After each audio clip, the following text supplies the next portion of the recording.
Assalamualaikum warahmatullahi wabarakatuh. Saya Nuda Ariska dari jurusan Hukum Tata Negara semester 4 kelas B dengan nomor induk mahasiswa 11930300076.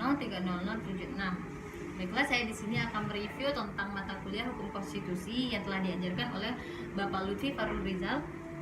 Materi pertama itu adalah harapan saya ke depannya untuk semester ini atau juga ke depannya, yaitu harapan saya semoga saya bisa lebih memahami, saya bisa berkembang, saya bisa lebih mengetahui tentang masalah perhukuman di Indonesia ataupun di dunia.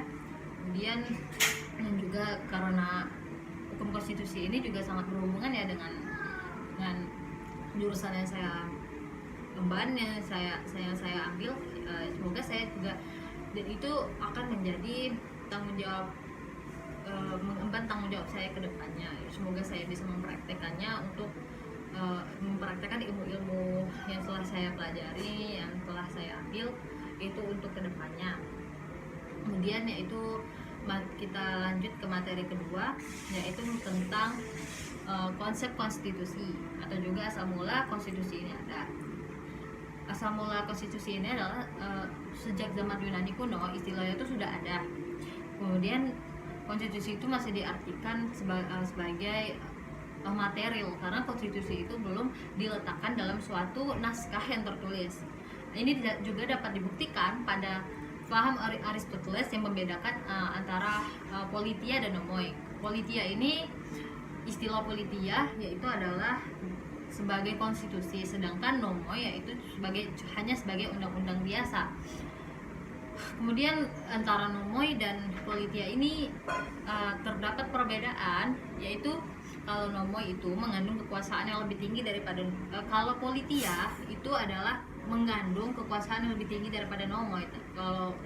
Karena politia itu memiliki kekuasaan membentuk, sedangkan pada nomoi kekuasaan itu tidak ada, karena ia hanya merupakan materi yang dibentuk untuk agar supaya tidak tercerai-berai.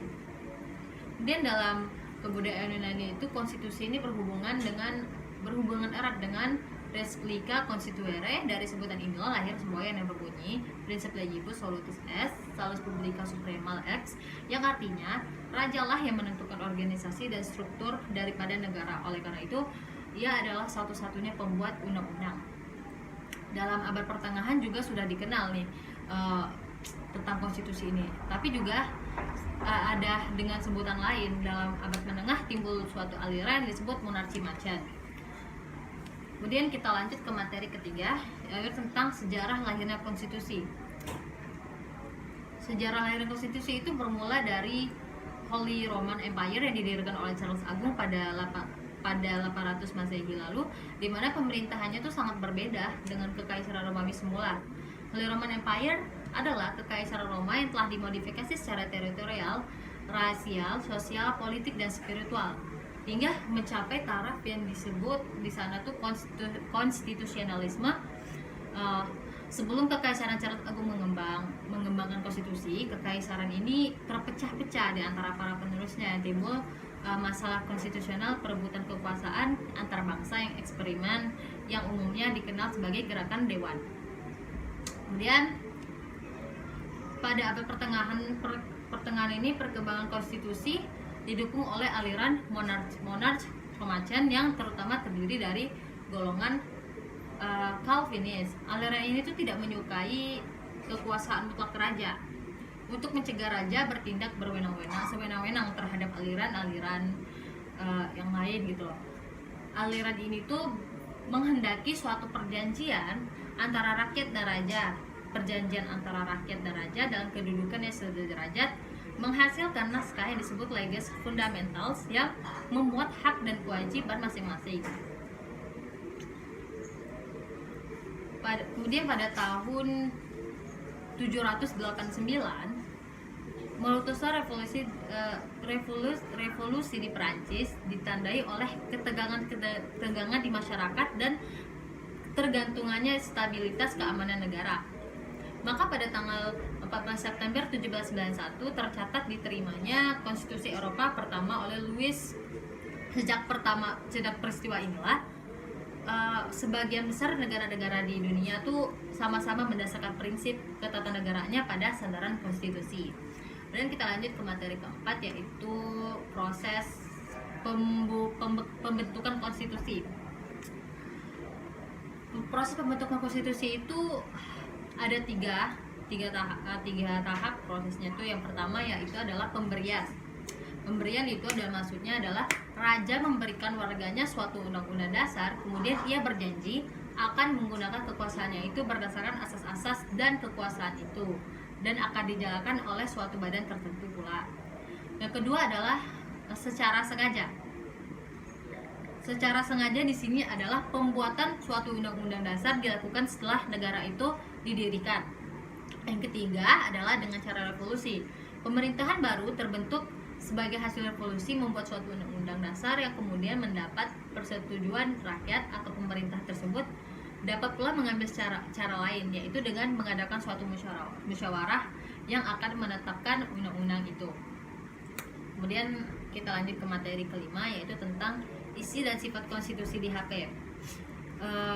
Isi dan sifat konstitusi itu yaitu adalah, yang pertama isinya adalah tentang negara kesatuan. Yang pertama adalah struktur umum negara atau alat perlengkapan negara. Yang kedua hubungan kekuasaan. Yang ketiga adalah hubungan negara dengan warga negara. Kemudian adapun menurut Bagirmanan, yaitu adalah yang pertama susunan dan organisasi negara. Yang kedua adalah alat-alat kelengkapan negara, tugas wewenang, serta hubungan antara organ negara yang satu dengan yang lain. Yang ketiga yaitu adalah hubungan antar warga negara dengan pemerintah. Kemudian adalah ada juga menurut C.F. Strong, yang pertama adalah kekuasaan pemerintah, yang kedua hak-hak yang diperintah, dan yang ketiga hubungan antara yang diperintah dan yang memerintah. Kemudian ada pun sifat dari konstitusi itu, yang pertama adalah luas, yang kedua tegas, yang ketiga adalah realistis, yang keempat idealitas, yang kelima konservatif, yang keenam progresif. Kita lanjut ke materi ke-6, yaitu adalah nilai konstitusi. Nilai konstitusi yaitu yang pertama adalah nilai normatif. Nilai normatif di sini suatu konstitusi dikatakan memiliki nilai normatif apabila konstitusi tersebut sesuai dengan diterima oleh suatu bangsa, dan bagi mereka konstitusi itu tidak hanya berlaku dalam artian hukum, dalam arti berlaku efektif dan dilaksanakan secara murni dan konsekuen.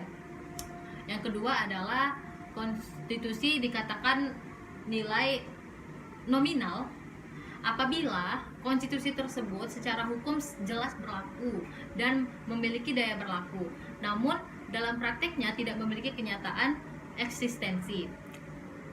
Yang ketiga ada memiliki nilai semantik.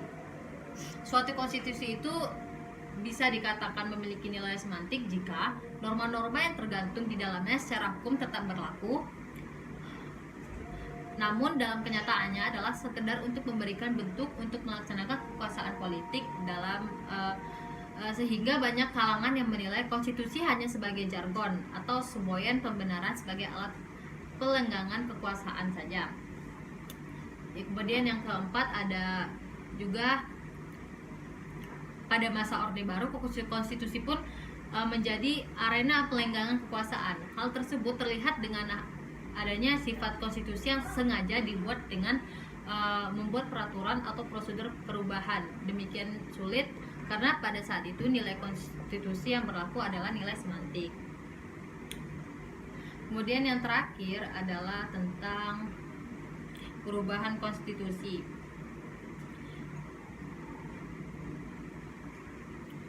Perubahan konstitusi itu